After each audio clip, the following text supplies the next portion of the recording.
ஓம் ஸ்ரீ குருபியோ நமக. ஓம் ஸ்ரீ மகாபெரியவா சரணம். வரும் டிசம்பர் 30 திங்கட்கிழமை அனுமன் ஜெயந்தி. ஒரே ஒரு வெற்றிலை, ஒரு ஸ்பூன் செந்தூரம் இருந்தால் போதும். இனிமே உங்களுக்கு எல்லாமே வெற்றி தான். விபரீத ராஜயோகம் ஏற்படும். அது என்ன வழிபாட்டு முறைன்னு பார்க்கறதுக்கு முன்னாடி நம்மளோட வீடியோஸை இப்போ தான் நீங்கள் ஃபஸ்ட் டைம் பார்க்குறீங்கன்னா மறக்காமல் சப்ஸ்கிரைப் பண்ணிக்கோங்க. தொடர்ந்து இது மாதிரி அப்டேட் தெரிஞ்சுக்கிறதுக்கு பக்கத்தில் நோட்டிஃபிகேஷன் பெல்லை கிளிக் பண்ணி ஆல் அப்படிங்கிறத செலக்ட் பண்ணிக்கோங்க. இப்போ செந்தூரம் வெற்றிலை வைத்து என்ன வழிபாட்டு முறை செய்ய போகிறோம் அப்படிங்கிறத பற்றி தெளிவாக தெரிஞ்சுக்கலாம். நமக்கு வாழ்க்கையில் மன தைரியத்தையும் வலிமையையும் பயத்தை போக்கி நம்பிக்கையையும் கொடுக்கக்கூடிய ஒரு கடவுள் யாருன்னு கேட்டிங்கன்னா கண்டிப்பாக அது ஆஞ்சநேயர் தான். அஞ்சனை மைந்தன், வாயு புத்திரன், வானர தூதன், மாருதின்னு சொல்லி பல பெயர்களால் அழைக்கப்படக்கூடிய இந்த ஆஞ்சநேயர் அவதரித்தனால தான் அனுமன் ஜெயந்தியா ஒரு வருடமும் கொண்டாடிக்கிட்டு இருக்கோம். பொதுவாக இந்த ஆஞ்சநேயர் அப்படிங்கிறவர் பக்திக்கு ஒரு மறு உதாரணமாக இருக்கக்கூடியவர். அதுலேயும் ராம பக்தி அதிகமாக இருக்கக்கூடிய இடங்கள்ல ஆஞ்சநேயர் தானாக வந்துடுவார் அப்படிங்கிறது ஒரு பெரிய நம்பிக்கை.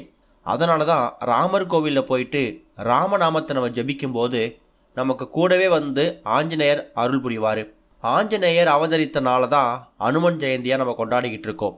ஒரு வருடமும் வரக்கூடிய மார்கழி மாதத்தில் வரக்கூடிய அமாவாசை திதியும் மூல நட்சத்திரமும் சேர்ந்திருக்கக்கூடிய நாளில் தான் ஆஞ்சநேயர் அவதரிச்சிருக்காராம்.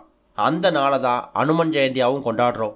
டிசம்பர் 30 திங்கட்கிழமை மார்கழி மாதத்துக்கான அமாவாசை திதியும் அன்றைய தினம் மூல நட்சத்திரமும் நாள் முழுக்க இருக்கிறதால அன்றைக்கு நீங்கள் நாள் முழுக்க அனுமன் ஜெயந்திக்கான எல்லா வழிபாட்டையும் செய்யலாம்.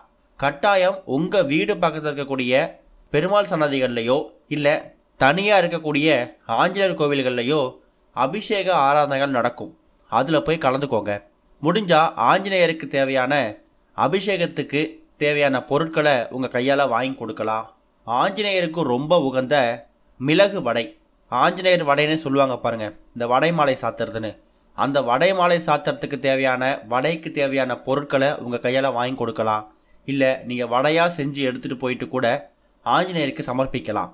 ராமநாமம் எங்கெல்லாம் ஒலிக்கப்படுகிறதோ எங்கெல்லாம் உச்சரிக்கப்படுகிறதோ அந்த இடத்துல ஆஞ்சநேயர் வந்து அமர்ந்துடுவார் அப்படிங்கிறது ஒரு பெரிய ஐதீகம்.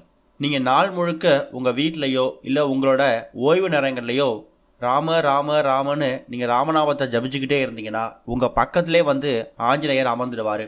அந்த நேரத்தில் உங்களுக்கு என்ன வரங்கள் நீங்கள் கேட்குறீங்களோ அதை வாரி வழங்கிடுவார். அது மட்டும் இல்லை, நிறைய பேருக்கு இந்த தேவையில்லாத பயம், பதட்டம், மனக்குழப்பம் இது எல்லாமே இருக்குல்ல. அப்படிப்பட்டவங்க தொடர்ந்து ஆஞ்சநேயரை வணங்கிட்டு வர்றது மூலயமா சகல விதமான நன்மைகளை பெறுவது மட்டும் இல்லாமல் எந்த காரியத்தை தொட்டாலும் அதில் பயம், பதட்டம் இல்லாமல் வெற்றியை மட்டுமே காண முடியும் அப்படிங்கிறது ஆஞ்சநேயர் வழிபாட்டோட ஒரு முக்கியமான நோக்கம். ராமநாமத்தோட மகிமையை இந்த உலகத்துக்கு உணர்த்தினவர் தான் ஹனுமன்.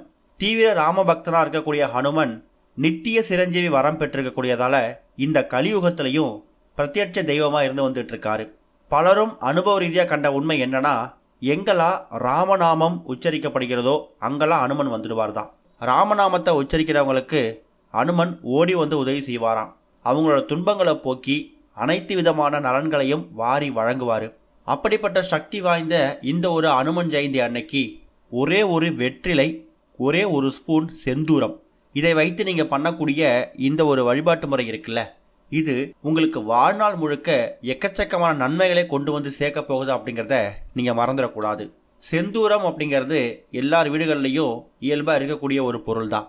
இல்லைனா கூட உங்கள் வீடு பக்கத்தில் இருக்கக்கூடிய பெருமாள் கோவில்கள்லையோ தேவஸ்தான கடைகள்லையோ காதி பவன்லையோ கூட இந்த செந்தூரம் கிடைக்கும். வெற்றிலை அப்படிங்கிறது கடைகளில் நீங்கள் வாங்கி வச்சுக்கலாம். இல்லை வீட்டிலேயே வெற்றிலை இருந்தாலும் அதையே பறித்து பயன்படுத்திக்கலாம். கழுவி சுத்தப்படுத்தி காய வச்சுடுங்க. அனுமன் ஜெயந்தி அன்னைக்கு, அதாவது டிசம்பர் 30 மாலை ஒரு 6 மணிக்கு மேலே வீட்டோட பூஜை அறையில் விளக்கேற்றி வச்சுட்டு, நிறைய பேர் வீடுகளில் ஆஞ்சநேயர் ஃபோட்டோ வச்சு வழிபடக்கூடிய வழக்கம் இருக்கும். சில பேர் வீடுகளில் ஆஞ்சநேயர் ஃபோட்டோ சிலை இல்லை அப்படிங்கிறவங்க என்ன செய்யலாம், ஃபோட்டோ இருக்கிறவங்க அந்த ஃபோட்டோவுக்கு முன்னாடி இந்த பரிகாரத்தை செய்யலாம். இல்லாதவங்க பெருமாள் ராமர் ஃபோட்டோ இருந்துச்சுன்னா அதுக்கு முன்னாடி ஒரு தீபம் ஏற்றி அந்த தீபத்தை ஆஞ்சநேயராக பாவிச்சு நீங்கள் இந்த பரிகாரத்தை செய்யலாம். மாலை ஒரு 6-7 மணிக்கு மேலே எப்பவும் போல பூஜையை முடிச்சுடுங்க. பூஜையை முடிச்சுட்டு தூப தீபம் காமிக்கிறதுக்கு முன்னாடி சின்னதாக ஒரு தட்டு மேலே ஒரே ஒரு வெற்றிலையை வைக்கணும். வெற்றிலையை இப்போ நாம் பார்க்குற மாதிரி அதோட மேல் பகுதி இது மாதிரி இருக்க மாதிரி வச்சுக்கணும். அடுத்ததாக 1 ஸ்பூன் இல்லை ஒரு 2 ஸ்பூன் செந்தூரம் எடுத்துக்கோங்க. இந்த செந்தூரத்தை இப்போ நீங்கள் ஒரு முக்கியமான ஒரு சக்தி வாய்ந்த ஒரு பொருளாக மாற்ற போகிறீங்க. செந்தூரம் அப்படிங்கிறது ராமர் வழிபாட்டிலையும் ஆஞ்சநேயர் வழிபாட்டிலையும் முக்கியத்துவம் வாய்ந்த ஒரு பொருள். எங்கெல்லாம் செந்தூர வாசம் இருக்கோ அங்கெல்லாம் ஆஞ்சநேயரோட அனுகிரகம் பரிபூர்ணமாக இருக்குமா. அப்பேற்பட்ட சக்தி வாய்ந்த இந்த செந்தூரத்தை 1 ஸ்பூன் இல்லை 2 ஸ்பூன் வாங்கி நீங்கள் கையில் வச்சுக்கோங்க. அதுக்கப்புறமா சுவாமி அறையில் பூஜை அறையில் ஒரு வெற்றிலை வச்சுருக்கீங்களே, அது மேலே ஸ்ரீராம ஜெயம் ஸ்ரீராம ஜெயம்னு சொல்லி 108 முறை நீங்கள் சொல்லணும். அப்படி சொல்லக்கூடிய ஒரு முறையும் உங்கள் கையில் இருக்கக்கூடிய செந்தூரம் இருக்குல்ல, அந்த செந்தூரத்தை ஒரு துளியாக எடுத்து அந்த வெற்றிலை மேலே வைக்கணும். இப்போ வெற்றிலையை பூஜை அறையில் வச்சுட்டிங்க, உங்கள் கையில் செந்தூரம் இருக்குது. ஸ்ரீராம ஜெயம் அப்படின்னு சொல்லும் போது ஒரு முறை சொல்லி முடிச்சதுக்கு அப்புறமா கொஞ்சமாக கிள்ளி எடுத்து அந்த வெற்றிலை மேலே கொஞ்சம் செந்தூரத்தை வைக்கணும். இது மாதிரி 108 முறை சொல்லும்போது ஒரு முறைக்கும் செந்தூரத்தை அந்த வெற்றிலை மேலே வச்சுக்கிட்டே இருக்கணும். ஒருவேளை செந்தூரம் பத்தலையா, 1 ஸ்பூன் பத்தலையா, பரவாயில்லை, வாங்கிட்டு வந்திருக்கக்கூடிய எல்லா செந்தூரத்தையும் மொத்தமாக கையில் வச்சுட்டு கூட நீங்கள் இதை செய்யலாம். இல்லை ரொம்ப சின்ன அளவாக வாங்கிட்டு வந்துட்டோம் அப்படின்னா அதுக்கேற்ற மாதிரி 108 முறை சொல்கிற அளவுக்கு அந்த செந்தூரம் கரெக்டாக வர்ற மாதிரி கொஞ்சம் கொஞ்சமாக சாஸ்திரத்துக்கு கூட எடுத்து நீங்கள் இந்த வெற்றிலை மேலே வைக்கலாம். ஒரு முறை எடுத்து வைக்கும் போதும் ஸ்ரீராம ஜெயம் சொல்லிக்கிட்டே எடுத்து அந்த செந்தூரத்தை வைக்கணும். இப்படி செய்யறதால என்ன நடக்கும் அப்படின்னா, செந்தூரம் அப்படிங்கிறதே ஏற்கனவே ஒரு சக்தி வாய்ந்த ஒரு பொருள் தான். ராமருக்கு அனுமருக்கு ரொம்ப உகந்த ஒரு பொருள். அப்பேற்பட்ட சக்தி வாய்ந்த இந்த ஒரு பொருளை ஸ்ரீராமஜெயம் சொல்லக்கூடிய இந்த ராமநாமத்தோட உச்சரித்து நீங்கள் இந்த வெற்றிலை மேலே வைக்கும்போது அதோட சக்தி அப்படிங்கிறது இன்னும் மெருகேறி இருக்கும். வெற்றிலை அப்படிங்கிறது அனுமர் வழிபாட்டில் ஆஞ்சநேயர் வழிபாட்டில் முக்கியத்துவம் வாய்ந்த ஒரு பொருள். எடுத்த காரியத்தில் வெற்றி கிடைக்கணும், தோல்விகளே இருக்கக்கூடாது, காரிய சித்தி உண்டாகணும் அப்படின்னு நினைக்கிறவங்க ஆஞ்சநேயருக்கு வெற்றிலை மாலை போடுவாங்க. 58 108ன்னு சொல்லி அவங்க எவ்வளோ வேண்டியிருக்காங்களோ அதுக்கேற்ற மாதிரி வெற்றிலை மாலை போடுவாங்க. அந்த அளவுக்கு வெற்றிலைக்கும் ஆஞ்சநேயருக்கும் ஒரு சம்பந்தம் இருக்கு.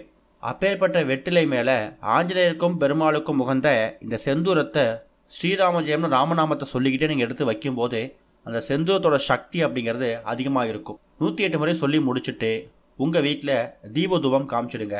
அதுக்கப்புறமா நீங்கள் தயார் செஞ்சு வச்சிருக்கக்கூடிய அந்த வெற்றிலை மேலே இருக்கக்கூடிய செந்தூரத்தை சின்னதாக ஒரு கிண்ணத்துலையோ இல்லை அந்த வெற்றிலையை நாளாக மடித்து கூட நீங்கள் பூஜையில் வச்சுக்கலாம். நாளுக்கு நாள் அந்த வெற்றிலை காய்ந்து போயிட்டு அந்த செந்தூரம் கீழே கொட்டிடும் அப்படின்னு பயம் இருந்துச்சுன்னா ஒரு பேப்பர்லேயோ இல்லை கிண்ணத்துலேயோ கூட அந்த செந்தூரத்தை போட்டு வச்சுக்கலாம்.